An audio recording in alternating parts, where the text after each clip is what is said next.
હવે આપણે chapter number 9 વિશેની વાત કરીએ છીએ, જેમાં આપણે એને સરળ સંયોજનો અથવા તો સંકીર્ણ સંયોજનો તરીકે ઓળખવામાં આવે છે. હવે અહીંયા એક પહેલી મહત્વની બાબત છે, ધાતુ કે જે લુઈસ એસિડ તરીકે વર્તે છે અને લિગેન્ડ કે જે લુઈસ બેઝ તરીકે વર્તે છે. હવે ત્યારબાદ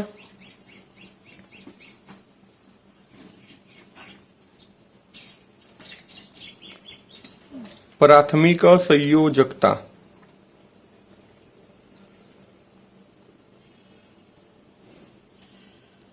તો ભાઈ પ્રાથમિક સંયોજકતા છે શું?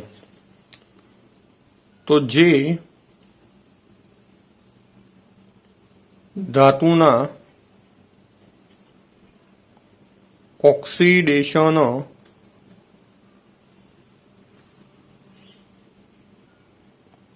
આંક ઉપર આધાર રાખે છે. બીજું,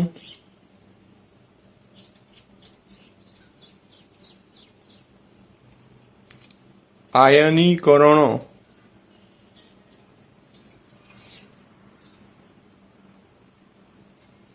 પામી શકે છે અને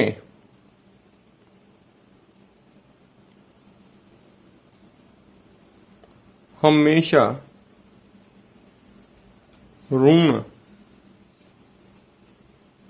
આયન વડે સંતોષાય છે.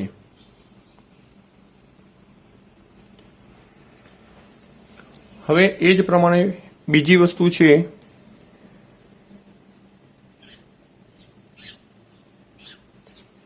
દ્વિતીયક સંયોજકતા.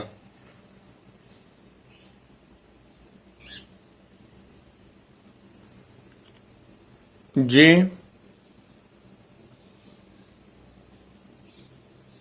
લિગેન્ડની સંખ્યા અને પ્રકાર પર આધાર રાખે છે. બીજું, આયનીકરણ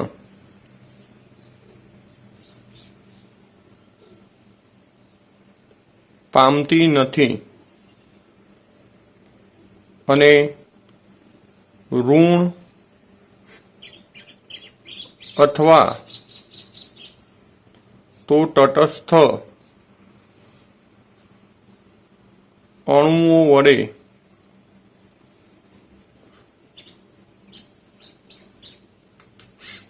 સંતોષાય છે.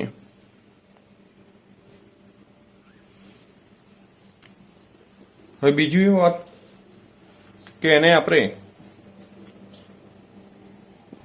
ધાતુનો સંવર્ગ આંક પણ કહીએ છીએ. તો સંવર્ગ આંકનો આધાર પણ દ્વિતીય સંયોજકતા ઉપર રહેલો છે.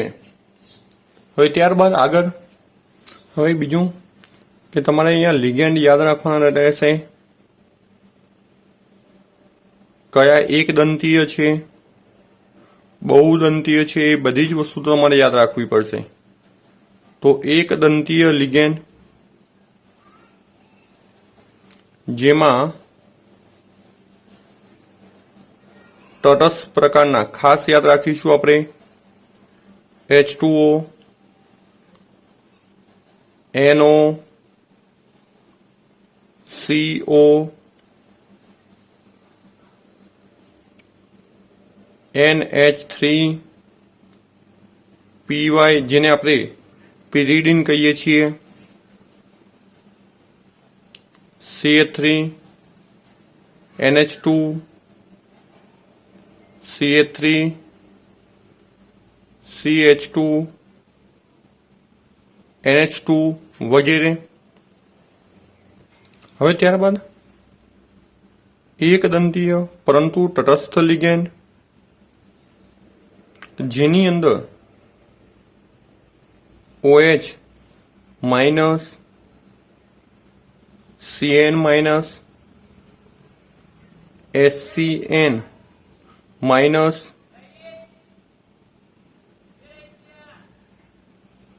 CH3 COO minus O minus 2 S minus 2 N minus 3 તો આવા બધા લિગેન્ડ કે જેને આપણે ઋણ વીજભારિત પણ એક દંતીય કહીશું એ પ્રમાણે x minus 1 x બરાબર F Cl Br I કોઈ પણ તમે લઈ શકશો. ત્યારબાદ NO2 minus 1 જેને આપણે ONO માઇનસ વડે પણ દર્શાવી શકીએ છીએ. NH2 minus 1 આગળ NO3 minus 1 CNO minus 1 NCO minus 1 આ બંને સાયનેટો અને આને આઈસો સાયનેટો તરીકે આપણે ઓળખીએ છીએ. હવે એ જ પ્રમાણે એક દંતીય ધન લિગેન્ડ પણ આપણને જોવા મળે છે. એમાં છે મુખ્યત્વે NO પ્લસ જેને આપણે નાઇટ્રો સોનિયમ તરીકે ઓળખીએ છીએ. એ પ્રમાણે NO2 પ્લસ નાઇટ્રો નિયમ તરીકે આપણે એને ઓળખીએ છીએ. અને એક છે N2H4 પ્લસ જેને આપણે હાઇડ્રેઝિનિયમ તરીકે ઓળખવામાં આવે છે. તો આટલા એક દંતીય લિગેન્ડનો આપણે સમાવેશ કરીએ છીએ. હવે ત્યારબાદ દ્વિદંતીય તટસ્થ લિગેન્ડ જેમાં આપણે બે ઘટકોનો સમાવેશ કરીએ છીએ. એક EN જેને આપણે ઇથેન 1,2 ડાય એમાઇન તરીકે ઓળખીએ છીએ. હવે બીજું છે PN જેને આપણે કહીશું પ્રોપેન 1,3 ડાય એમાઇન. અને ત્રીજો છે હાઇડ્રેઝિન જેને આપણે NH2 સિંગલ બોન્ડ NH2 વડે દર્શાવીએ છીએ જેને આપણે કહીશું હાઇડ્રેઝિન. હવે ત્યારબાદ દ્વિદંતીય લિગેન્ડ પણ એમાં એક તટસ્થ સંયોજકતા અને એક -1 પ્રકારની NH2 CH2 COO માઇનસ જેને આપણે ગ્લાયસિક એસિડ કહીએ છીએ પણ અહીંયા એનું નામ છે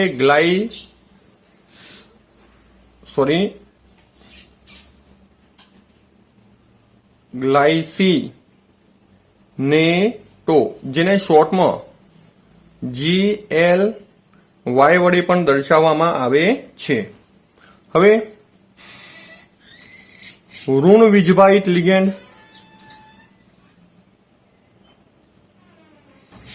જેમાં આપણે સમાવેશ SO4 -2 CO3 -2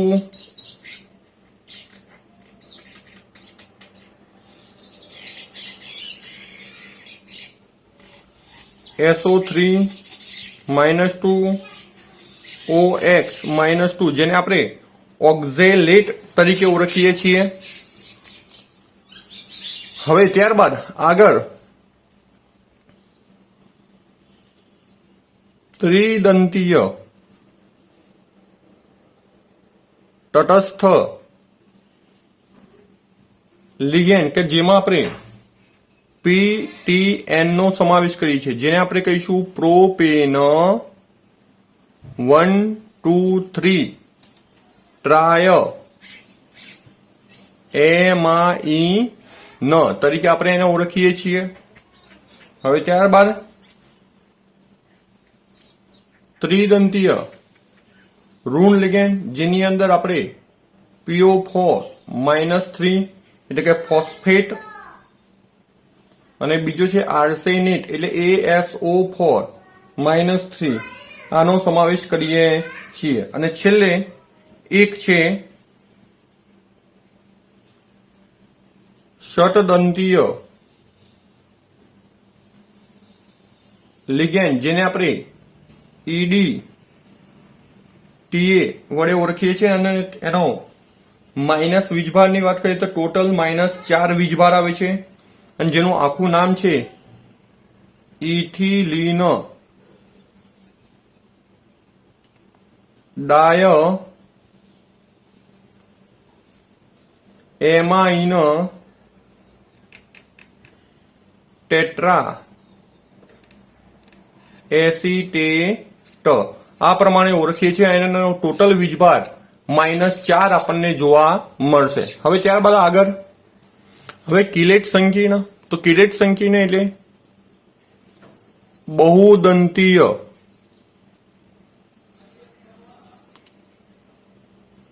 લિગેન્ડ જોડાયેલા હોય તો એવા સંકીર્ણને આપણે કિલેટ સંકીર્ણ કહીશું. અને એની સ્થિરતા પણ આપણને વધુ જોવા મળશે એક દંતીય લિગેન્ડની સરખામણીમાં, કારણ કે એ ચક્રીય બંધારણ ધરાવે છે. એ પ્રમાણે ઉભયદંતી લિગેન્ડ કે જેમાં આવેલા પરમાણુઓ બંને સવર્ગ સહસંયોજક બંધ બનાવી શકતા હોય તો એવા કયા કયા છે?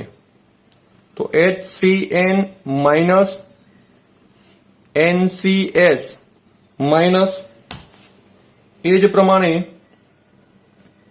NO2 -1, ONO -1, ત્યારબાદ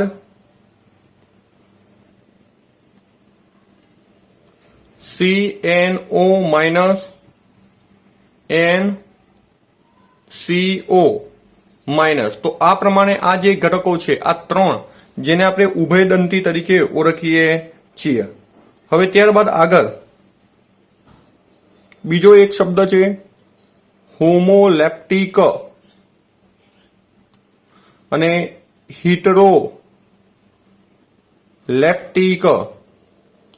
તો ભાઈ હોમોલેપ્ટિક કે જે સવર્ગ સંયોજનમાં એક જ સમાન લિગેન્ડ જોડાયેલા હોય તો આપણે, એટલે કે એક જ પ્રકારના લિગેન્ડ આવેલા હોય તો આપણે એને હોમોલેપ્ટિક કહીશું. અને હિટ્રોલેપ્ટિક એટલે જેમાં એક કરતા વધુ પ્રકારના લિગેન્ડ આવેલા હોય તો આપણે એને હિટ્રોલેપ્ટિક તરીકે ઓળખીએ છીએ. હવે આગળની માહિતીની આપણે વાત કરીએ.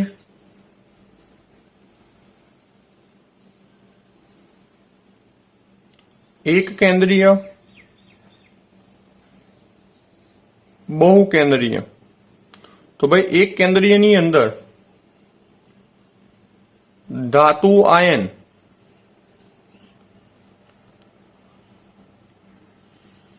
એક જ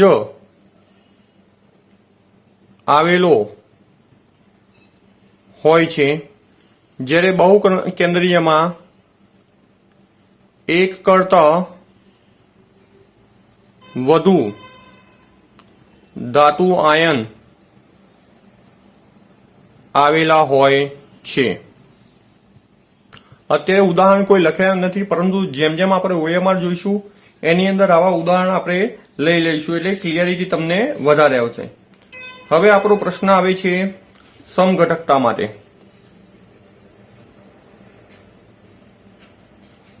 તો ભાઈ સમઘટકતા આપણે જે ભણીને આવ્યા છીએ એ સમઘટકતાની અંદર આપણે મુખ્યત્વે એને બે ભાગમાં ડિવાઈડ કરીએ છીએ. એક છે મુખ્ય બે પ્રકારમાં ડિવાઈડ કરી છે આપણે, અવકાશીય સમઘટક અને બીજી છે બંધારણીય સમઘટકતા. હવે અવકાશીય જે સમઘટકતા છે એને આપણે બીજા બે પ્રકારમાં ડિવાઈડ કરીએ છીએ. એક ભૌમિતિક સમઘટકતા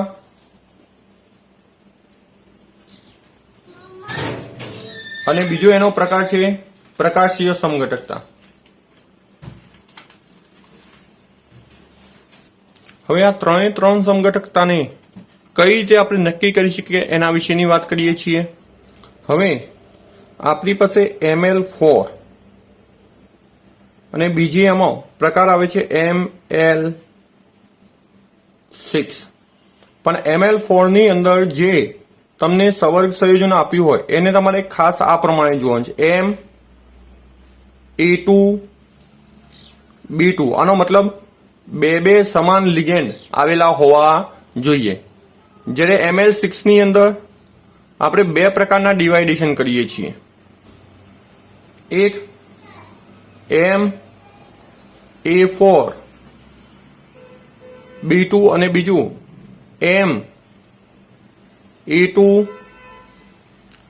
A3 B3. આમાં A2 B4 પણ હોઈ શકે છે. તો આ પ્રકારના આધારે આપણે નક્કી કરીશું. ત્યારબાદ બંધારણીય સમઘટકતાની અંદર આપણને એક પહેલી બંધનીય સમઘટકતા અને બંધનીય સમઘટકતા નક્કી કરવા માટે ખાસ યાદ રાખવાનું, એની અંદર ઉભય દંતીય લિગેન્ડ આવેલો હોવો જોઈએ. ત્યારબાદ બીજી છે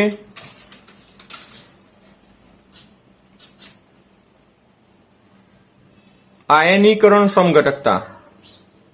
તો એ કઈ રીતે આપણે અલગ પાડી શકીએ એના વિશેની પણ વાત કરીશું. ત્રીજી છે જલયોજન સમઘટકતા.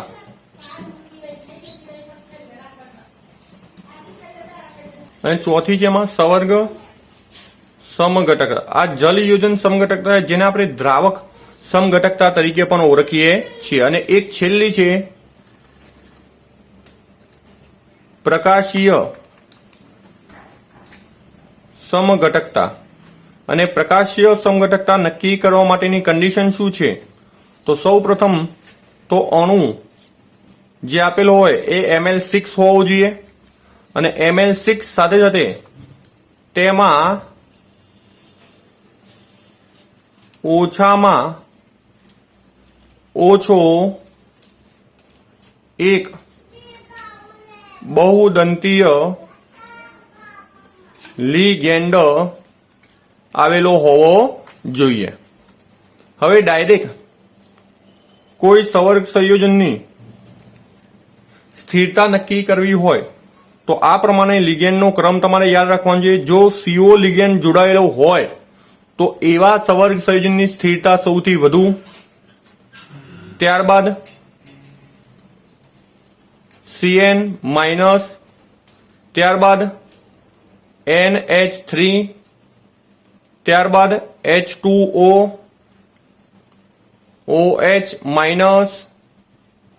F, Cl, Br. આ પ્રમાણે લિગેન્ડ જોડાયા હોય તો એમની સ્થિરતાનો ક્રમ આપણને મહત્તમ જોવા મળે છે. પરંતુ અહીંયા જો બહુદંતીય કોઈ લિગેન્ડ જોડાયેલો હોય તો હવે અહીંયા આના સિવાય જો બહુદંતીય લિગેન્ડ એટલે કે કિલેટ લિગેન્ડ જોડાયેલો હોય તો એની સ્થિરતા આપણને વધુ જોવા મળશે. તો આ વસ્તુનું ખાસ ધ્યાન રાખીશું આપણે કે જ્યારે કિલેટ સંયોજન જોડાયેલો હોય ત્યારે આની સરખામણીમાં એની સ્થિરતા આપણને વધુ જોવા મળશે. હવે અહીંયા એક સંયોજન આપી છે અને એના માટેની પ્રાથમિક અને દ્વિતીયક સંયોજકતા કેટલી હશે એની વાત કરી છે. તો અહીંયા આપણે પહેલા તો પ્રાથમિક સંયોજકતા ડાયરેક્ટ અહીંયાથી કહી શકશું. કઈ રીતે? તો પ્રાથમિક સંયોજકતા એ ધાતુના ઓક્સિડેશન આંક ઉપર આધાર રાખે છે અને ઓક્સિડેશન આંક અહીંયા આપણને આપેલું છે. ક્રોમિયમ માટે કેટલો છે? 3. તેનો મતલબ પ્રાથમિક સંયોજકતા કેટલી આવશે? 3 આવી જશે. હવે જે લિગેન્ડ જોડાય છે એમાં ડાયક્લોરાઇડો, એનો મતલબ શું કે 2 Cl લિગેન્ડ જોડાય છે અને Cl ની સંયોજકતા અથવા તો એક દંતીય લિગેન્ડ હોવાથી સંયોજકતા એની 2 આવશે. ડાયઓક્ઝેલેટો તો 2OX -2. હવે ઓક્ઝેલેટની સંયોજકતા અથવા તો દ્વિદંતીય લિગેન્ડ હોવાથી 2 માટે ટોટલ 4 વત્તા 2 બરાબર 6. તો અહીંયા આપણો જવાબ આવશે પ્રાથમિક સંયોજકતા 3 અને દ્વિતીયક સંયોજકતાનું મૂલ્ય 6 જોવા મળશે. હવે આપણને એક ચોક્કસ પ્રકારનું સંયોજન આપ્યું છે K4FeCN6, જેમાં આયન એટલે કે Fe પ્રાથમિક સંયોજકતા નક્કી કરવાની છે. તો આપણે કઈ રીતે નક્કી કરી શકીએ એની વાત કરીશું. તો અહીંયા મારે Fe નો ઓક્સિડેશન આંક શોધવો પડે. તો Fe નો ઓક્સિડેશન આંક શોધવા માટે મારી પાસે 4K પરમાણુ છે પ્લસ Fe વત્તા 6Cn બરાબર ટોટલ વીજભાર શું છે? 0. હવે આમાં K નો ઓક્સિડેશન નંબર શું આવશે? તો +1 FeM નો M અને Cn કે જે -1 વીજભાર ધરાવે છે. તો અહીંયા આપણે ગણતરી કરીશું તો 6 માંથી 4 જાય એટલે 2 વધશે. તો Fe ની -2 ને આ બરાબરની આ બાદ લઈએ તો શું આવશે? +2. એનો મતલબ કે અહીંયા પ્રાથમિક સંયોજકતાનું મૂલ્ય આપણને કેટલું જોવા મળશે? તો 2 જોવા મળે છે. હવે આગળનો પ્રશ્ન છે, સંકીર્ણ સંયોજનમાં ધાતુનો સંવર્ગાંક કોના જેટલો હોય છે? તો ભાઈ આ બધી જ માહિતી વર્ણનના સિદ્ધાંતની અંદર આવી ગઈ કે ભાઈ સંકીર્ણ સંયોજનમાં ધાતુનો સંવર્ગાંક એ ધાતુની દ્વિતીયક સંયોજકતા અથવા તો એવું પણ આપણે કહી શકીએ કોના પર આધાર રાખે છે? લિગેન્ડની સંખ્યા પર આધાર રાખે છે. તો અહીંયા આપણે ધાતુ પરમાણુ સાથે કેટલા લિગેન્ડ જોડાયા છે, કયા પ્રકારના જોડાય છે, એના આધારે આપણે એનો સંવર્ગાંક નક્કી કરીએ છીએ. અહીંયા આપણને ઓપ્શન આપે છે વર્ણનના થિયરીના આધારે. હવે જો વર્ણનની થિયરી તમને યાદ હોય તેના ઉપરથી આ ઓપ્શનનો જવાબ તમને આવડી જાય. હવે શું છે વર્ણનની થિયરી? તો સંયોજકતા 2 પ્રકારની હોય છે, પ્રાથમિક સંયોજકતા અને બીજી છે દ્વિતીયક સંયોજકતા.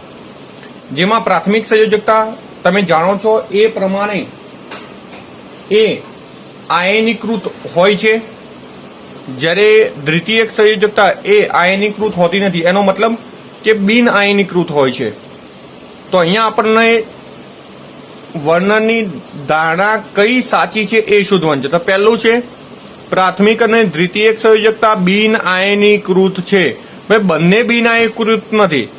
પ્રાથમિક સંયોજકતા એ આયનીકૃત છે, જ્યારે દ્વિતીયક સંયોજકતા એ બિન આયનીકૃત આપણને જોવા મળશે. એ પ્રમાણે બીજું છે પ્રાથમિક સંયોજકતા આયનીકૃત છે. તો હા ભાઈ પ્રાથમિક સંયોજકતા કેવી છે? આયનીકૃત છે. ત્રીજું છે ફક્ત પ્રાથમિક સંયોજકતા જ બિન આયનીકૃત છે. તો ભાઈ પ્રાથમિક સંયોજકતા તો આયનીકૃત છે. ડી છે દ્વિતીયક સંયોજકતા આયનીકૃત છે. તો દ્વિતીયક સંયોજકતા આયનીકૃત છે નહીં, એ બિન આયનીકૃત હોય તો એ સાચો જવાબ આવે. તો આપણો જવાબ સાચો કયો થતો? પ્રાથમિક સંયોજકતા આયનીકૃત છે. હવે અહીંયા આપણને એવો પ્રશ્ન કરે છે કે આપેલ પૈકી કયો લિગેન્ડ તરીકે વર્તે નહીં.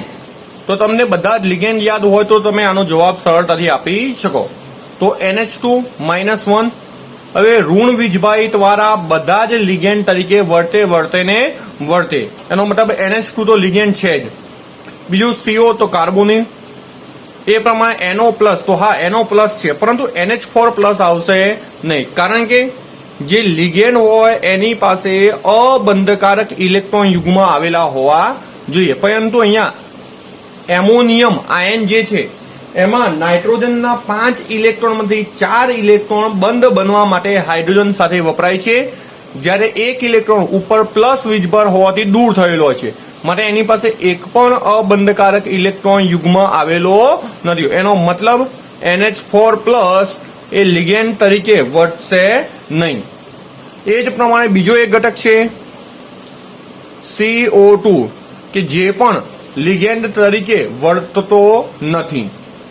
હવે અહીંયા આપણને એક ઓપ્શન જે છે થોડો અગત્યનો એટલા માટે છે કે થોડી એની જાણકારી મેળવીએ તો આપણને સરળ થઈ જશે. હવે અહીંયા એવું કહે છે કે કયો નીચેનામાંથી સંકીર્ણ BaCl2 સાથે સફેદ અવક્ષેપ આપશે. હવે અવક્ષેપ માટે આયનીકરણ થવું જરૂરી છે, તો બધા જ પાછે અહીંયા Cl આયન છૂટવો પડશે, અહીંયા NO2 આયન છૂટવો પડશે, અહીંયા SO4 આયન છૂટો. પણ ફરક શું છે? તો Cl જે છે જેના પર વીજભાર -1 છે, C માં NO2 છે જેનો પણ વીજભાર -1 આવશે, જ્યારે SO4 છે કે જેનો વીજભાર -2 આવે છે. અને જેની સાથે આપણે અવક્ષેપણ કરવાનું છે એમાં BaCl2 છે. આ બધા જ જો ઋણ આયન હોય તો અહીંયા જે Ba છે એ ધન આયન છે, તો Ba એ Ba+2 સ્વરૂપે રહેલો છે. હવે આ બંને જોડાય તો ખરા, પણ સંયોજકતા પૂરી થતી નથી, માટે અવક્ષેપણ શક્ય બનશે નહીં. એ જ પ્રમાણે BaNO2 જેમાં પણ સેમ કન્ડિશન, પરંતુ Ba+2 અને SO4-2, એનો મતલબ કે બંને જોડાવાથી સંયોજન બનશે કયું? BaSO4. એનો મતલબ કે સફેદ અવક્ષેપણ આપણને CrClNH3 5 ટાઈમ્સ SO4 ની અંદર જોવા મળશે. બીજી વાત કે લિગેન્ડ સ્વરૂપે જે જોડાયેલા ઘટકો છે એ આયનીકરણ પામી શકતા નથી, અને આયનીકરણ પામી શકતા ન હોય તો એ અવક્ષેપણમાં ભાગ લેશે નહીં. પરંતુ અહીંયા જે બહાર રહેલા આયનો છે એટલે Cl, NO2, SO4 એ આયનીકરણ પામી શકે છે.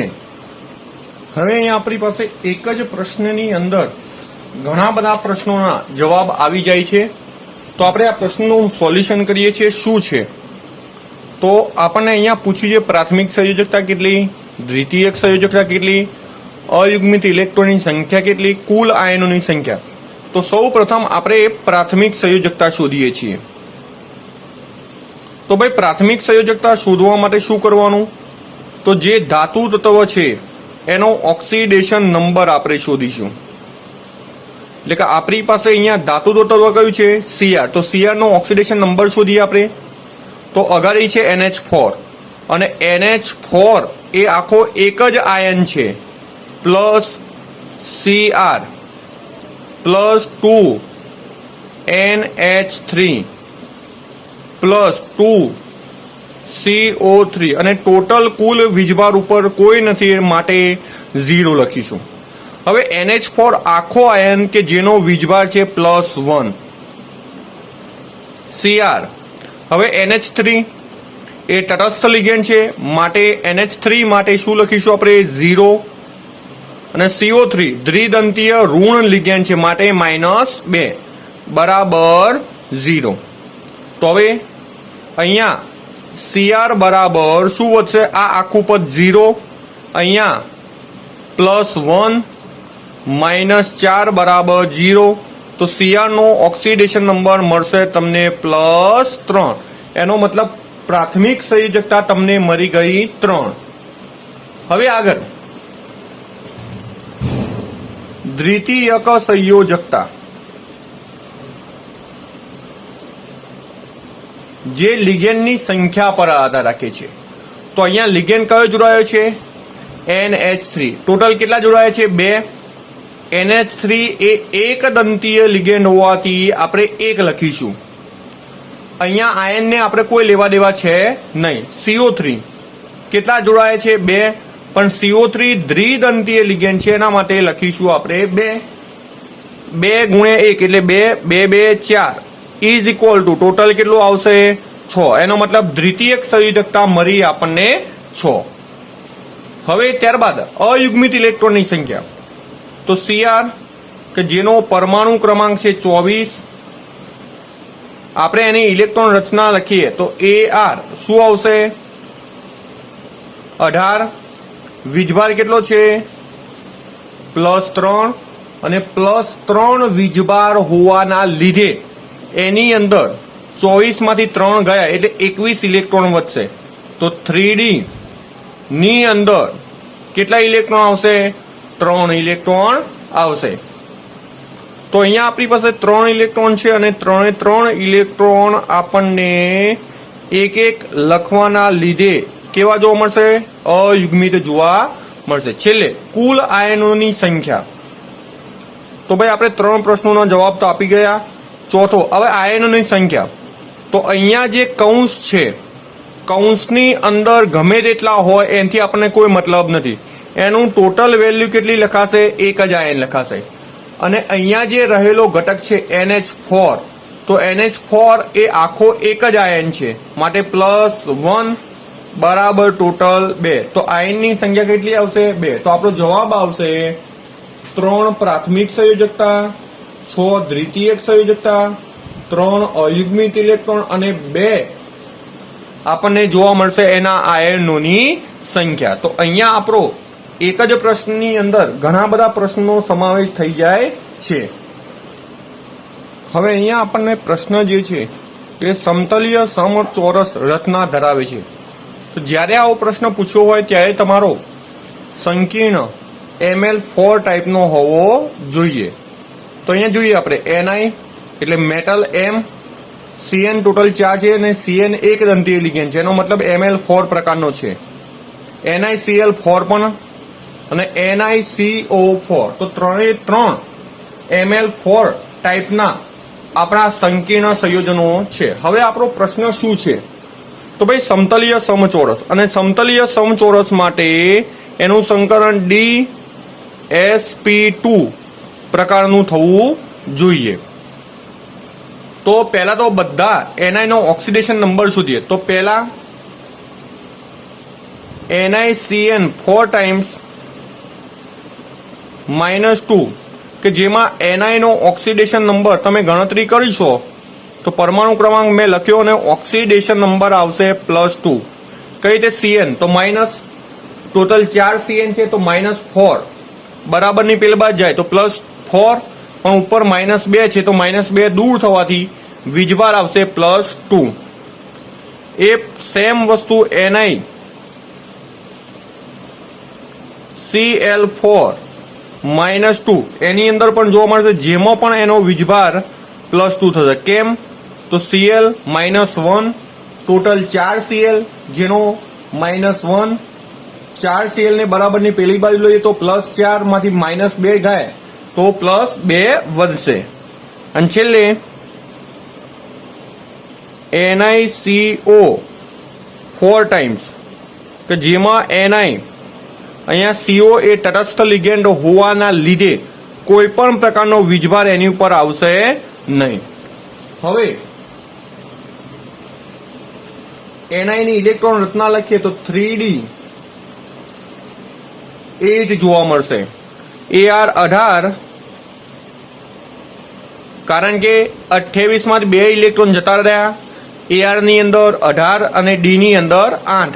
એ જ સેમ વસ્તુ, બંનેના વીજભાર સરખાઓ છે, માટે 3D 8 જોવા મળશે. પરંતુ અહીંયા થોડું ચેન્જિંગ જોવા મળશે. શું?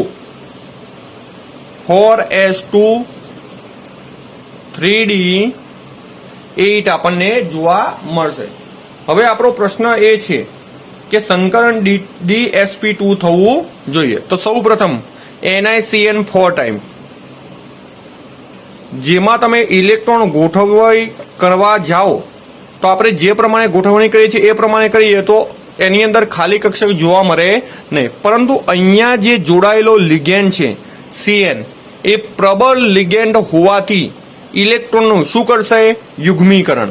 અને યુગ્મીકરણ થાય તો 1 2 3 4 5 6 7 8 એનો મતલબ ડી કક્ષકની અંદર 8 ઇલેક્ટ્રોન યુગ્મીકરણ પામશે.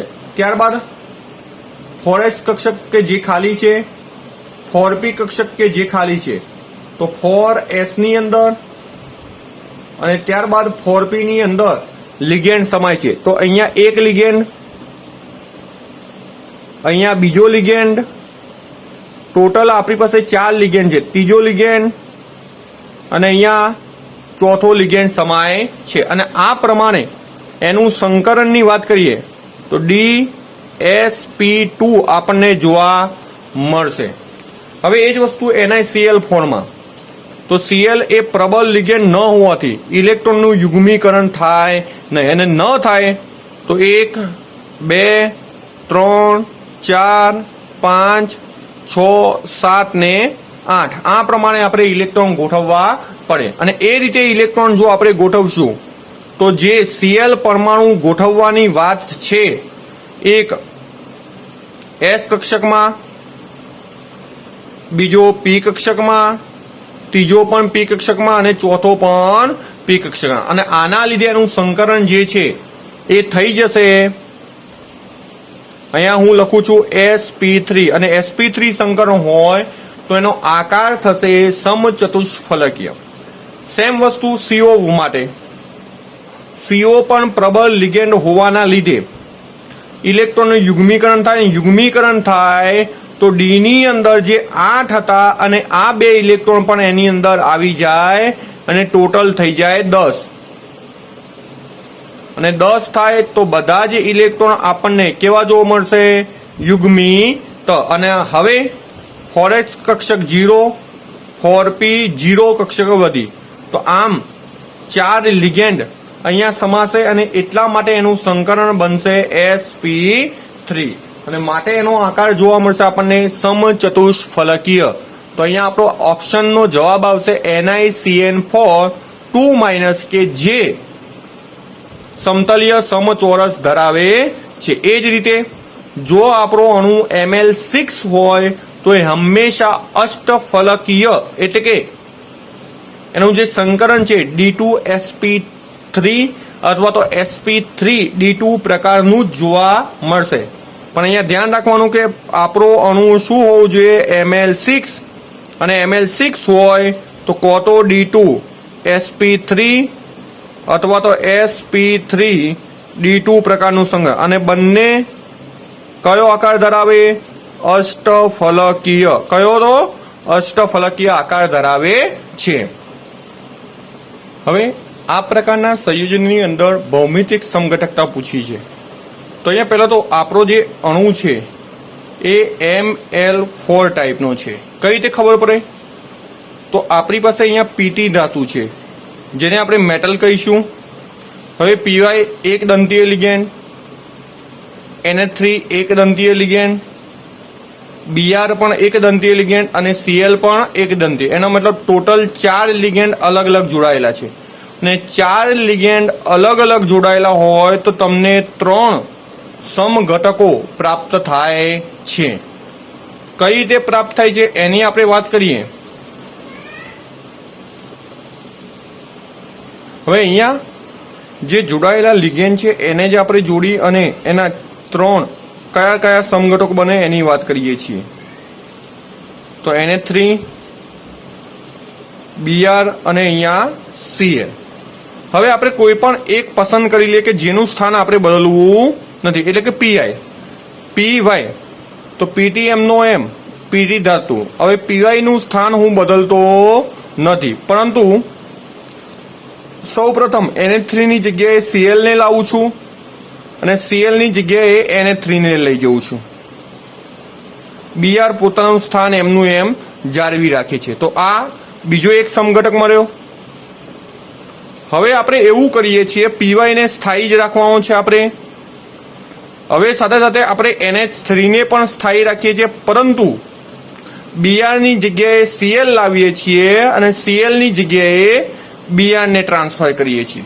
તો આ પ્રમાણે આપણને 3 એના સમઘટકો જોવા મળે છે. હવે તમને એમ થાય કે સાહેબ Br ની જગ્યાએ NH3 ને લાવી દઈએ તો ભાઈ એ સમઘટક બદલાતો નથી. એટલા માટે આપણે એના મેક્સિમમ 3 સમઘટકો આપણને જોવા મળશે. હવે આગળનો પ્રશ્ન. હવે અહીંયા આપણને પ્રશ્ન કર્યો છે, આપેલ પૈકી કયો સંકીર્ણ પ્રકાશીય સમઘટકતા દર્શાવતો નથી?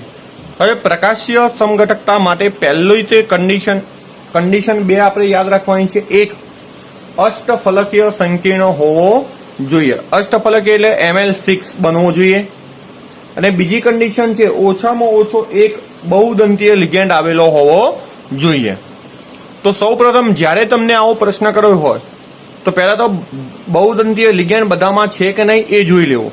ચલો, પહેલું સંયોજન તો En તો દ્વિદંતીય તટસ્થ લિગેન્ડ છે.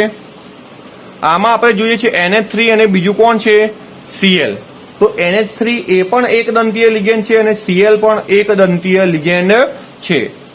અહીંયા પણ En છે, આની અંદર પણ En છે, માટે બધામાં બહુદંતીય લિગેન્ડ આવેલો છે. જ્યારે આમાં નથી એનો મતલબ એ પ્રકાશીય સમઘટકતા દર્શાવશે નહીં. બીજી વાત, Ml6 એટલે કે En દ્વિદંતીય લિગેન્ડ છે, માટે એની સંયોજકતા 2 Cl2. તો Cl ની એક દંતીય લિગેન્ડ હોવાથી 2 Cl માટે 2 અને 2 NH3 છે. તો આમ એની સંયોજકતા ટોટલ 6 થાય એટલે Ml6 છે. આ પણ Ml6 છે. અહીંયા En 2 જોડાય છે તો એકની સંયોજકતા 2 માટે 2 ની કેટલી થશે? 4 અને 2 Cl એટલે ટોટલ 4 થઈ ગઈ. અહીંયા En 3 છે તો એક En ની 2 થાય તો 3 En ની તો 3 દુ 6. તો આમ એ પણ અષ્ટફલકીય છે. પણ કન્ડિશન કે બીજું કે બહુદંતીય લિગેન્ડ હોવો જોઈએ. તો બહુદંતીય લિગેન્ડ આની અંદર આવેલો નથી, માટે એ પ્રકાશીય સમઘટકતા દર્શાવતો નથી. હવે આપણને અહીંયા પ્રશ્ન કર્યો છે, ફેશિયલ અને મેરીડિયોનલ પ્રકારની સમઘટકતા નીચેનામાંથી કોણ ધરાવતો હશે? પહેલા તો ફેશિયલ અને મેરીડિયોનલ કયા પ્રકારના સવર્ગ સંયોજનો ધરાવે? તો એની પહેલી કન્ડિશન છે Ml6 હોવો જોઈએ. હવે Ml6 સાથે સાથે બીજી કન્ડિશન પણ આપણે યાદ રાખીશું, Ma3B3 એટલે કે 2 અલગ અલગ પ્રકારના લિગેન્ડ 3 ની સંખ્યામાં આવેલા હોવા જોઈએ. તો હવે જોઈએ છે અહીંયા En થ્રાઇસ છે. તો En એ એક જ પ્રકારનો લિગેન્ડ છે, બીજા કોઈ લિગેન્ડ એની સાથે જોડાયેલા નથી. અહીંયા તમે જોઈ શકો છો NH3 5 છે અને Cl 1. પણ આપણી કન્ડિશન શું છે? A પ્રકારના 3 હોવા જોઈએ, B પ્રકારના પણ 3 હોવા જોઈએ.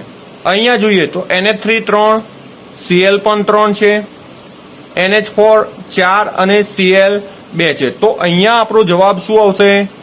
CONH3 thrice Cl3. તો આ પ્રકારે આપણે એને અલગ તારવી શકીએ છીએ.